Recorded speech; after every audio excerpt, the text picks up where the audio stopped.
गणेश शंकर जी ने अपने पुत्र गणेश जी का सर काट दिया था। हाँ। अगर वो भगवान थे, उन्होंने कटा हुआ सर वापस क्यों नहीं जोड़ा? एक आदमी के धड़ पर एक हाथी का सिर जोड़ना ये चुनौती है कि नहीं? जी सर, चौथी पर उन्होंने कटा हुआ सर क्यों नहीं जोड़ा? कटा हुआ सर इसलिए नहीं जोड़ा क्योंकि उस समय शंकर जी ने ये कहा कि जो माँ अपने बच्चे की तरफ पीठ करके सो रही है, पाँव करके सो रही है, उसका ही सिर चाहिए। भगवान तो नया सर बना के लगा देते हैं। भाई नया सिर देखो, आपका नया सिर बना दिया कि नहीं माँ के पेट में? भगवान तो सब बना सकते हैं, पर लीला करनी थी बेटा, एक कार्य करना था। एक की रेखाओं में हमारा भविष्य लिखा होता है कि आगे क्या होने वाला है, हमारे साथ क्या हुआ। हाँ। अगर जी भगवान ने लिख तो भगवान ने हमें सोचने की ताकत क्यों दी है? आप सभी चैनल को सब्सक्राइब कर लीजिएगा। जो भी YouTube पर देख रहे हैं चैनल को सब्सक्राइब कर लीजिए और शेयर कीजिएगा। जय श्रीमन नारायण। मैं तृप्ति आप सभी का स्वागत करती हूँ अपने YouTube चैनल में। आज हम एक ऐसा इंटरेस्टिंग वीडियो देखेंगे जिसमें एक लड़का गुरु जी से कहता है कि गुरु जी आप मेरे सवाल के जवाब नहीं दे सकते हैं। तो गुरु जी ने कहा ऐसे कौन से सवाल हैं? तो उसका पहला सवाल वो रखता है कि नमस्ते का क्या अर्थ होता है, मुझे ये समझाइए। और साथ ही इसके साथ एक क्वेश्चन करता है कि शिव जी, भगवान शिव के पुत्र गणेश जी हैं और गणेश जी का सर कटने के बाद भगवान शिव ने उनका सर क्यों नहीं जोड़ पाए थे? क्या कारण था? आखिर वो भगवान थे, जोड़ सकते थे, तो क्यों नहीं जोड़ पाए थे? तो इस पर गुरुजी क्या समझाते हैं आगे हम इस वीडियो में देखने वाले हैं। लेकिन उससे पहले आपने मेरे चैनल को अभी तक सब्सक्राइब नहीं करा है तो सब्सक्राइब कर लीजिएगा, जिससे कि वीडियो के नोटिफिकेशन बिना देरी करे आपको मिल सके फ्रेंड्स। तो बिना देरी करे वीडियो स्टार्ट करते हैं, देखते हैं गुरुजी ने इनके क्वेश्चनों के, इनके सवालों के हल क्या किए हैं।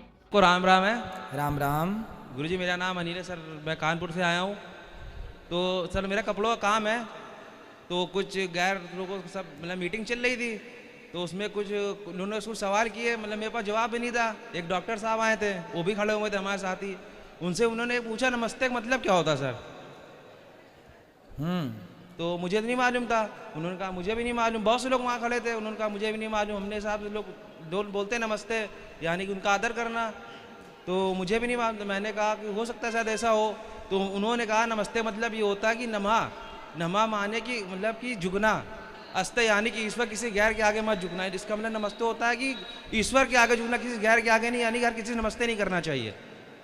तो इसके सर इसके बारे में आप क्या बताएंगे? नमस्ते गणपतये नमस्ते। नमस्ते का अर्थ होता है यह प्रभु हम आपको नमस्कार करते हैं। हे प्रभु हम आपको नमस्कार करते हैं। आप जैसे अपने बड़ों से नमस्ते करते हैं, उसका भी अर्थ यही होता है कि हम आपको नमस्कार करते हैं, हम आपके चरणों में अपने आप को समर्पित करते हैं।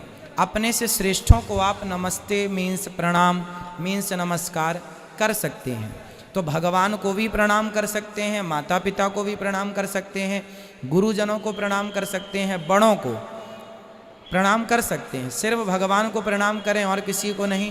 हाँ, भगवान को तो भगवान ही मानेंगे, पर अपने माता पिता को भी तो हम नमस्कार करते हैं। जी जी। तो नमस्ते का अर्थ होता है नमस्कार। हम आपको नमस्कार, नमस्कार मतलब नमस्ते मीन्स आपको प्रणाम। और ये बोलते हैं कि वो गणेश शंकर जी ने अपने पुत्र गणेश जी का सर काट दिया था। हाँ। अगर वो भगवान थे, उन्होंने कटा हुआ सर वापस क्यों नहीं जोड़ा? भाई उन्होंने कटा हुआ सर इसलिए नहीं जोड़ा क्योंकि आगे लीला करनी थी। आगे लीला यह रचनी थी कि उनको हाथी का सिर जोड़ना था, ताकि वो ये बता सकें आज के मेडिकल साइंस को कि देखो जिस टेक्नोलॉजी पर आप काम कर रहे हैं, जिस पर मैं सब बैठ ही रहो, सब बैठ जाइए, जिस पर आप काम कर रहे हैं उस पर हमारे ऋषि मुनियों ने पहले ही भगवान शंकर जी ने काम कर दिया है। एक आदमी के धड़ पर एक हाथी का सिर जोड़ना ये चुनौती है कि नहीं? जी सर, चौथी पर उन्होंने कटा हुआ सर क्यों नहीं जोड़ा? कटा हुआ सर इसलिए नहीं जोड़ा क्योंकि उस समय शंकर जी ने ये कहा कि जो माँ अपने बच्चे की तरफ पीठ करके सो रही है, पाँव करके सो रही है, उसका ही सिर चाहिए। तो वो लीला थी भगवान की। भगवान है कर्तुम अकर्तुम अन्यथा कर्तुम सर्व सामर्थ्य, भगवान कुछ भी कर सकते हैं। तो समाज को वो ये भी करके दिखा दिए जो नहीं हो सकता, आश्चर्य है, असंभव है, वो शंकर जी ने कर दिखाया। इसलिए हाथी का सिर ले आके जोड़ दिए। पर सर ये लीला तो हम लोग जानते हैं ना, उनको थोड़ी ना मालूम। नहीं, इसका दूसरा कारण यह है जी, इसका दूसरा कारण यह है कि ब्रह्मवैवर्त पुराण के अनुसार गणेश जी का सिर शनि की दृष्टि पड़ते ही जलकर भस्म हो गया था। किसकी दृष्टि पड़ते ही? शनि की दृष्टि पड़ते ही जल करके भस्म हो गया था। तो वो सिर भस्म हो गया, इसलिए बोले कि अब सिर भस्म हो गया तो उसे भस्म हो जाने दो, अब हाथी का सिर जोड़ देते हैं। पर सर वो भगवान थे, नया सिर बना के लगा देते हैं। भाई नया सिर देखो, आपका नया सिर बना दिया कि नहीं माँ के पेट में? भगवान तो सब बना सकते हैं, पर लीला करनी थी बेटा, एक कार्य करना था। एक कार्य ऐसा करना पड़ता है ना जिससे समाज को प्रेरणा मिले आपको कुछ करने की। भगवान को तो जरूरत ही नहीं थी फिर कुछ करने की। एक को हम बहुत श्यामा, एक से बहुत हो गए। भाई एक बात बताओ, भगवान श्री कृष्ण जो हैं, गुरु जी का बेटा मर गया था, सांदीपनी जी का, तो मरे हुए बेटे जिसकी हड्डियां भी नहीं थी, जिसका कोई सिर नहीं था, पाँव नहीं था, कुछ भी, कई साल पहले मर गया था गुरु जी का बेटा, तो भगवान श्री कृष्ण ने उस मरे हुए बेटे को जिंदा करके लौटाया था। तो लौटा दिया कि नहीं जिंदा करके, है ना? तो जो भगवान की लीला है वो सब लीला के अंतर्गत आता है। आप पिक्चर देखने जाते हैं जी, तो पिक्चर में वही सीन आप देखते हैं जो पहले से उसमें कहानियाँ लिखी जाती हैं, फिर हीरो हीरोइन उसको वो डायलॉग बोल करके उसी अभिनय को पूरा करते हैं। उसके अतिरिक्त अब आप बोलें कि यहाँ पर ये सीन क्यों है, भाई वहाँ पर वही लिखा गया है ना? तो स्क्रिप्ट पहले लिख दी जाती है, समझो। अब गुरु जी का बेटा भगवान श्री कृष्ण जिंदा कर सकते हैं तो शंकर जी गणेश जी के उस सिर को भी ठीक कर सकते थे, पर लीला करनी थी। अब राम जी की पत्नी को रावण ले गया, तो क्या राम जी को पता नहीं था कि रावण लेके गया है? फिर ढूंढने की क्या जरूरत थी? हे सीता कहाँ हो? ये लीला थी बेटा, है ना? ये लीला करनी थी। रावण को, जयंत को राम जी ने एक बाण से परेशान कर दिया, उसे बचाने वाला कोई नहीं मिला, तो क्या रावण को राम जी वहीं से नहीं मार सकते थे? सर मार सकते थे। फिर लीला कैसे होती है, समझो, कहानी को बड़ा कैसे किया जाता। फिर आप और हम तक फिर गणेश जी की चर्चा कथा किस आधार पर पहुंचती? तो जन जन तक इसी बहाने लोग उन कथाओं को सुने, और कथाओं को श्रवण करने से उनकी बुद्धि निर्मल हो, इसी बहाने भगवत चिंतन होने से सब प्राणियों की सद्गति हो, उनका कल्याण हो, ये उद्देश्य होता है। मरे हुए बच्चे को भगवान कृष्ण ने जिंदा किया, ये कथा आपने सुनी थी कि नहीं? जी सर सुनी थी। तो फिर आप कह रहे हैं वो भगवान थे तो जिंदा क्यों नहीं किया? तो कर तो दिया। जहाँ जो काम हो सकता है वो काम कर सकते हैं। जहाँ लीला बढ़ानी है, क्या रावण ले गया सीता को, भगवान को पता था कि नहीं? सर पता था। फिर क्यों ढूंढ रहे हैं हे सीता, हे खगमृग, हे मधुकर श्रेणी, क्यों ढूंढ रहे हैं? फिर लीला करनी है बेटा, है ना? लीला। वो एक सवाल और है, वो लोग बोलते हैं कि हाथ की रेखाओं में हमारा भविष्य लिखा होता है कि आगे क्या होने वाला है, हमारे साथ क्या हुआ है। हाँ। अगर जी भगवान ही लिख चुका तो भगवान ने हमें सोचने की ताकत क्यों दी है? भाई सोचने की ताकत इसलिए दी है ताकि आप सही और गलत का निर्णय कर सकें।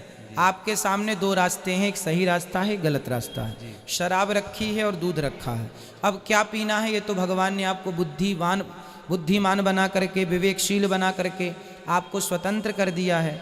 भाई गाड़ी कंपनी बना कर देती है, उसमें एक्सीलेटर और ब्रेक दोनों देती है। अब गाड़ी का एक्सीडेंट हो जाए तो उसमें कंपनी की गलती है? भाई आपके पास एक्सीलेटर ब्रेक दोनों हैं, आपको देखो कि खतरा है, स्पीड ओवर स्पीड क्यों चला रहे हैं? आप हिसाब से चलाओ, जहाँ ब्रेक की ज़रूरत है ब्रेक, जहाँ एक्सीलेटर की ज़रूरत एक्सीलेटर। उसी तरह भगवान ने आपको बुद्धि दी है। लिखा तो सब हाथों की रेखाओं में है, मस्तक की रेखाओं में सारा भविष्य लिखा है आपका। लेकिन अब आप पढ़ने में असमर्थ हैं, और पढ़ भी लें तो पढ़ के भी आप कर क्या सकते हैं? जो होना है वही होगा। इसलिए आपके पास बुद्धि है, सही गलत का निर्णय आप लेते चलो और अपने अच्छे काम करो। शराब ना पियो, दूध पियो, अच्छे काम करो, बुरे काम ना करो, भगवान ये कहते हैं। सर जो वाल्मीकि रामायण है, जो वाल्मीकि जी बोलते हैं कि जो 2000 साल पुरानी वाल्मीकि जो रामायण है, हाँ। उनमें वाल्मीकि जी कहते हैं कि राम महान पुरुषता मस्ती, यानी कि राम एक महान पुरुष हैं। हाँ। तो और जो रामचरितमानस में तुलसीदास जी कहते हैं राम भगवान मस्ती, राम एक भगवान है। हाँ। तो सर इसका एक ट्रांसलेशन, एक मतलब जो 2000 साल पुराना है उसमें मतलब उस महान पुरुष बोल रहे हैं, जो रामचरितमानस को भगवान बोल रहे हैं। तो सर इसका अच्छा देखो, वाल्मीकि जी ने राम जी को भगवान कहा है, मैं आपको लिखा दिखा सकता हूँ। पहला, क्योंकि आप पूरा अध्ययन नहीं करते ना, जरा सा पढ़ लेते हैं, है ना जी। पूरा अध्ययन करेंगे तो राम जी भगवान हैं। जो वाल्मीकि जी हैं वो ये कहना चाहते हैं कि राम जी का चरित्र सुनकर आप जनमानस, आप आम पब्लिक ये देख लो कि यह जो महापुरुष हैं यह सामान्य नहीं, ये उनकी कथा से, उनकी लीलाओं से आप निर्णय लो कि ये कौन है, ये भगवान है। जबकि गोस्वामी तुलसीदास जी ने ये सिद्ध कर दिया कि ये भगवान है। भाई एक बात बताओ, कुछ चीज़ें जैसे कुछ लोग महापुरुष, अब कोई आदमी एक ही राम नाम के पत्थर पानी में तर गए, अब बताओ आपके नाम से तरे आज तक? जी बिल्कुल, मेरे नाम से। आपके बिल्कुल। फिर तो आप और हम कौन हैं? सामान्य इंसान हैं। जी, राम जी के नाम से तर गए तो राम जी कौन है? भगवान। फिर तो जो लक्षण उनमें दिख रहे हैं वो इंसानों वाले हैं ही नहीं, वो सारे लक्षण भगवान वाले हैं। जब लक्षण से समझ में आ रहा कि भगवान है तो कहने की क्या जरूरत है कि भगवान है? आप समझ लो, आप जनमानस की भगवान है, उन्हें कहने की जरूरत नहीं। ये कवि जो होते हैं ना, जो लेखक होते हैं, श्री वाल्मीकि जैसे महापुरुष, वो ये कहते हैं सारा हम ही लिख देंगे, तुम कहाँ दिमाग लगाओगे? थोड़ा तुम भी दिमाग लगाओ पहचानने में कि ये भगवान है, सामान्य नहीं है। अब बताओ, कौशल्या मैया ने कहा जी, अपना मुंह खोल, जैसे यशोदा मैया ने कहा, तो भगवान को जम्हाई आई, मुंह खुला तो इतने से मुंह में पूरा ब्रह्मांड दिखाई पड़ा था माँ कौशल्या को। तो बताइए, ये जरा से मुंह में पूरा ब्रह्मांड जो दिख रहा है, ये आपके और मेरे मुंह में तो आज ना दिखा, आज तक ना दिखा, फिर किसके मुंह में दिख सकता है? भगवान के मुंह में। फिर तो राम जी की इन लीलाओं से क्या सिद्ध हो रहा है कि ये सामान्य पुरुष हैं या भगवान हैं? भगवान है। फिर इसलिए कहने की क्या जरूरत है? फिर तुलसीदास जी ने स्पष्ट कह भी दिया कि ये भगवान है, तो बस इतना ही अंतर है उनमें। बाकी उन्होंने भी कहा है, पर इस ढंग से कहा है कि वो सब नहीं समझ सकते, तो सर उनकी वो- लीलाओं से आप समझ लीजिए। तो सर वो बोलते हैं कि हमारे सामने वाले की सबसे पहले मूर्ति की पूजा किसने शुरू करी थी? वो बोलते हैं कि हमारे साथ मूर्ति की पूजा की कोई 5 उनके कोई महान बुजुर्ग थे, उन्होंने वश वा लू ऐसे कुछ नाम बताए थे, 5 सबसे पहले उन्होंने मूर्ति की पूजा करी थी तुम्हारे धर्म से पहले। किसने बोला? तो सर सामने लिखे है हमारे सर। सुनिए, मूर्ति पूजा सबसे पहले कहाँ से शुरू हुई सनातन धर्म में? सुनिएगा, सबसे पहली मूर्ति पूजा शुरू हुई प्रहलाद जी के बाद से। जब प्रहलाद जी के कहने से, खम्बे से, पत्थर के खम्बे से जब भगवान प्रकट भये, तो लोगों ने अवधारणाएं धारण कर ली कि जब प्रहलाद के लिए भगवान पत्थर से प्रकट हो सकते हैं तो हम भी पत्थर की मूर्तियां बना करके पूजेंगे। तो प्रहलाद जी के बाद से फिर मूर्ति पूजा स्टार्ट हुई है, प्रहलाद जी के, सतयुग की बात है ये। जी, तो सर वो जब रामायण हुई थी, जब माँ सीता को रावण के पास लेके आ रहे थे, तो सीता जी माँ राम जी के पैर छूने लगी, तो उन्होंने राम जी ने सीता माँ कंधे रोकते हुए बोल दिया कि मतलब बोले कि मैं आपके ही आशीर्वाद से मैं अभी तक जीवित हूँ। तो बोले कि राम जी बोले कि राम रमाय सत्यमस्ति, यानी कि तुम राम को नहीं, तुम राम के राम को प्रणाम करो। तो सर इसके तर्जुमे में क्या होगा? कौन ने बोला? सर उसमें उन्होंने बोला कि तुम्हारे उसमें लिखा हुआ है कि किसने बोला? सर वो आप एक काम करो, लोग कुछ भी बोले, बेटा एक बार रामायण उठा के देख लो ना, कि ये सारी चीजें जो बोल रहा है सामने वाला, अपने मन से भी तो कोई कुछ बोल सकता है। तो उन्होंने कहा ऐसा कुछ हो सकता है, मैं साफ साफ को लिखा। रामायण आप ना पुस्तक पहले रामायण खरीदो, गीता प्रेस गोरखपुर की 2 खंडों में वाल्मीकि रामायण आती है, बहुत ज़्यादा महंगी नहीं है, खरीद लो और पढ़ के देखो एक बार। जब आप पढ़ेंगे ना, क्या है, लोग वो बातें करते हैं कई बार जो शास्त्रों में लिखी ही नहीं है, जो लिखा ही नहीं है वो कहते हैं देखो ये लिखा है। अब वो आप अपने मन से बोल रहे हैं, वो शास्त्रों में कहीं नहीं ये बात लिखी जो आप कह रहे हैं। तो उन्होंने कहा सर लिखा हुआ है, साबित करा सकते हो। तो आप बता दो कहाँ लिखा हुआ है, वो किस अर्थ पर लिखा हुआ है। राम जी कह रहे हैं कि तुम राम को प्रणाम करो।